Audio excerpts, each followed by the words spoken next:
तो आज हम लोग बेसिक मैथ्स जो शुरू कर रहे हैं, बेसिक मैथ्स में दो पार्ट हैं देखो, जो हम शुरू करेंगे। बेसिक मैथ्स इन फिजिक्स, वो वाली बेसिक मैथ्स पढ़ रहे हैं। तो कुछ चीजें तो मैथ्स की ऐसी होंगी जो हम आपको तभी बताएंगे जब उनका इस्तेमाल होगा, क्योंकि वो अभी बताएंगे उनका यूज होगा नहीं तो भूल जाओगे, और फिर जब यूज होगा तो फिर ये दोबारा बताना पड़ेगा। तो तभी बताएंगे जब इनको इस्तेमाल करेंगे। कुछ चीजें ऐसी हैं जो डेली यूज होती ही रहती है, उनको अभी से देख लेंगे हम लोग, है ना। तो बेसिक मैथ्स में जो अपना सिलेबस है, जो हमें पढ़ना है, ये टॉपिक्स हैं। देखिए, ये बेसिक मैथ्स में ये टॉपिक्स हैं। जैसे जनरल कैलकुलेशन होते हैं, ये तो कॉमन बातें होती है, सबको पढ़नी ही पड़ेंगी। तो जनरल कैलकुलेशन ये तो सबको पढ़ना ही पड़ेगा, लिखा होगा ना सब उसमें। ट्रिग्नोमेट्री पढ़नी ही पड़ेगी क्योंकि इसका यूज भी शुरू से ही होने लगेगा, है ना। एलजेब्रा में क्वाड्रेटिक इक्वेशन ये सब आएंगे, ये भी पढ़ना पड़ेगा। कोऑर्डिनेट में कोऑर्डिनेट लिखना वगैरह आएगा, ये सब भी देखना पड़ेगा। लेकिन ये जो चीजें हैं, जो ग्राफ्स हैं, जो कैलकुलस है, कैलकुलस में डिफरेंशिएशन, इंटीग्रेशन, मैक्सिमा, मिनिमा, ये सब चीजें जो आएंगी, ये जहां यूज होंगी वहीं पढ़ेंगे। तो शुरू में हम लोग वेक्टर करेंगे, वेक्टर में तो इसका इस्तेमाल होगा नहीं। फिर उसके बाद हम लोग पढ़ेंगे straight line motion, mechanic start करेंगे। तो जब मैकेनिक स्टार्ट करेंगे स्ट्रेट लाइन मोशन, तो उसमें जो है शुरुआत से ही इसका इस्तेमाल शुरू हो जाएगा। पहले डिफरेंशिएशन यूज होगा, फिर इंटीग्रेशन का यूज शुरू हो जाएगा। वहीं पर ग्राफ के इस्तेमाल आएंगे। तो ये ग्राफ, डिफरेंशिएशन, इंटीग्रेशन उसी में पढ़ेंगे, और जो जिस चैप्टर में पढ़ेंगे उसी चैप्टर के साथ उसके नोट्स मिलेंगे। तो जैसे बेसिक मैथ्स की जो बुकलेट मिलेगी आपको, उसमें डिफरेंशिएशन, इंटीग्रेशन, कैलकुलस नहीं होगा, है ना। वो जब बेसिक मैथ्स की जगह वो वाली बुकलेट मिलेगी, स्ट्रेट लाइन मोशन वाली, उसमें इसको पढ़ाएंगे और ये वही मिलेगा। तो अभी बस हम ये पढ़ेंगे, जनरल कैलकुलेशन, यही फ्रैक्शन, जोड़ना, घटाना, ये सब। फिर ट्रिग्नोमेट्री पढ़ेंगे, एलजेब्रा पढ़ेंगे, एलजेब्रा में क्वाड्रेटिक आएगा, बायनोमियल आएगा, एपीजीपी आएगा, तो ये पढ़ लेंगे। कोऑर्डिनेट पढ़ेंगे। इतना अभी मैथ्स में हमें पढ़ना है। इतना पढ़ने के बाद मैथ्स का पार्ट खत्म, फिर स्ट्रिप मैकेनिक स्टार्ट हो जाएगी। फिर जहां जहां जिस जिस मैथ्स की जरूरत पड़ेगी वहां वहां वो पढ़ते जाएंगे, है ना। तो बेसिक मैथ्स का रोल काफी होता है, और इसके बिना ढंग से समझा नहीं जा सकता, तो ये प्रॉपरली आना चाहिए। अच्छा, जो पहला टॉपिक हम शुरू करेंगे वो है जनरल कैलकुलेशन मेथड्स। अब जनरल कैलकुलेशन मेथड्स में क्या क्या है, तो देखो, जनरल मैथ्स में ये चीजें आती हैं। कौन कौन से सिंबल यूज किए जाते हैं, नंबर सिस्टम पता होना चाहिए। बार बार हम नाम लेंगे पूरे साल भर, ये इवन है, ये ऑड है, ये ऑड इंटीजर है, ये इवन इंटीजर है, इस टाइप के नाम लेंगे तो पता होना चाहिए। एब्सोल्यूट या मॉड वैल्यू, है ना। एब्सोल्यूट या मॉड वैल्यू क्या होता है, रेशियो, फ्रैक्शन, एक्सपोनेंट्स, कॉमन लेना, डेसिमल शिफ्ट करना। अभी इतना, इसके आगे भी आएगा, इसमें और भी होगा, नेक्स्ट वाले पार्ट में मिलेगा। उसमें आपको और पढ़ना होगा, इसमें रूट निकालना। इसके अलावा लॉग के विषय में थोड़ा बहुत जानेंगे, और छोटी मोटी जनरल बातें होंगी। तो जब कंप्लीट बुकलेट मिलेगी उसमें सब कुछ होगा, ये तो ऐसे टेम्परेरी मिली आपको। तो ये पार्ट पूरा जनरल मैथ्स है, और ये तो हर जगह यूज होगा, है ना। इसके अलावा फिर बाकी जो चीजें हैं, ग्राफ और डिफरेंशिएशन, इंटीग्रेशन, वो जहां जहां यूज होंगे वहीं वहीं बताते जाएंगे। और वेक्टर अलग पढ़ेंगे। मैथ्स में वेक्टर भी आता है, और वेक्टर को हम लोग सेकंड चैप्टर वेक्टर से स्टार्ट करेंगे। इसके बाद वेक्टर पढ़ेंगे, वेक्टर के बाद फिर स्ट्रेट लाइन मोशन स्टार्ट होगा। वेक्टर को भी दो पार्ट में पढ़ेंगे हम लोग। जैसे वेक्टर पढ़ेंगे तो उसको भी दो पार्ट में।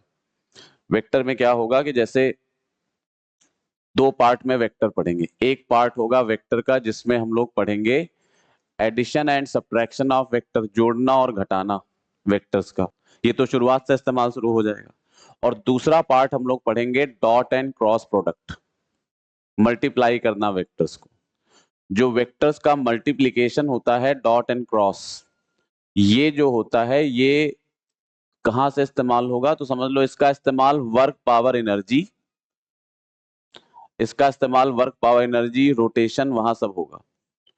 तो ये वाला हिस्सा वेक्टर का भी यही करेंगे। जो वेक्टर की बुकलेट मिलेगी उसमें लिखा तो पूरा होगा, क्योंकि फिर अधूरा रह जाएगा वो। लेकिन ये हिस्सा पढ़ेंगे हम किसके साथ, वर्क पावर एनर्जी।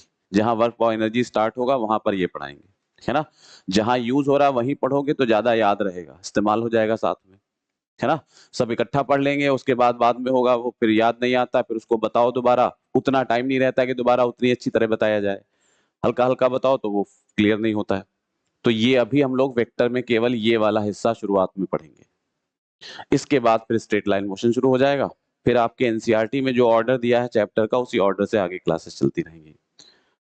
तो ये इसमें शुरुआत हम लोगों को करनी है जनरल कैलकुलेशन मेथड से, है ना। जनरल मैथ्स में यहां से यूज शुरू करना है। कॉमनली यूज सिंबल्स, सिंबल्स कौन कौन से यूज होते हैं, किस तरह पहचानते हैं, सब लिखा होगा उसमें, है ना। बुकलेट देखते जाइए, लिखना कुछ नहीं होगा।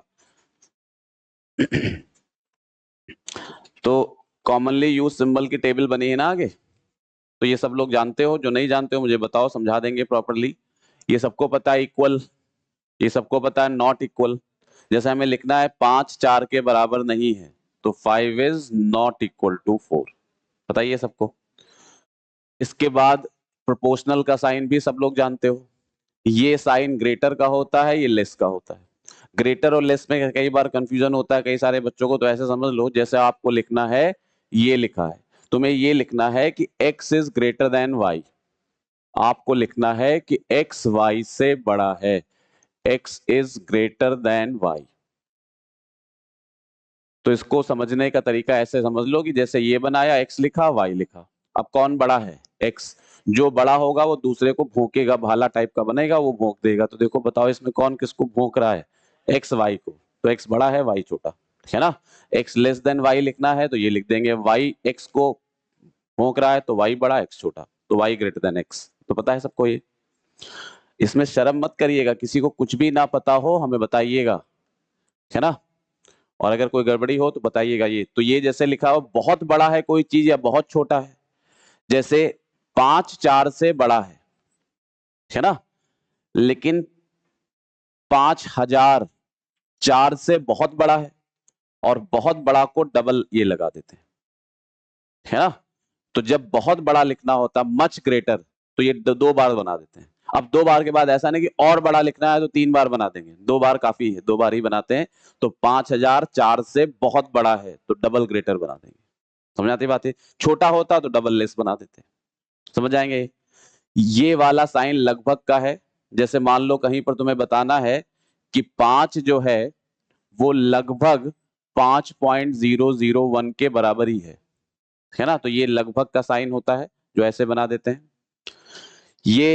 ये जो सिंबल होता है इसको डिफरेंस का सिंबल बोलते हैं, रोज यूज करेंगे इसको हम लोग, डिफरेंस। डिफरेंस का मतलब होता है कि जैसे आप रिजल्टेंट पढ़ते हो, रिजल्टेंट, तो जब रिजल्टेंट आप पढ़ते हो तो रिजल्टेंट में 2 वेक्टर्स का रिजल्टेंट जैसे पढ़ते हो, अगर आपको याद हो तो जैसे 2 वेक्टर्स का रिजल्टेंट पढ़ते हो जब 2 वेक्टर अपोजिट होते हैं। अगर थोड़ा बहुत याद हो तो ठीक है, नहीं याद है तो कोई बात नहीं, ऐसे लिखते हैं।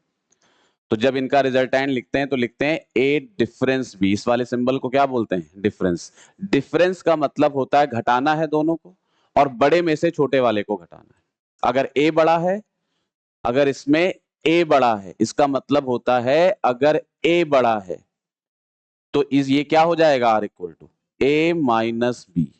और अगर बी बड़ा है तो इसका मतलब क्या हो जाएगा, बी माइनस ए। तो इसका मतलब हो जाएगा बी माइनस ए। समझ जाएंगे डिफरेंस का मतलब, बात समझ आई। जो बड़ा है उसमें छोटा घटाना है।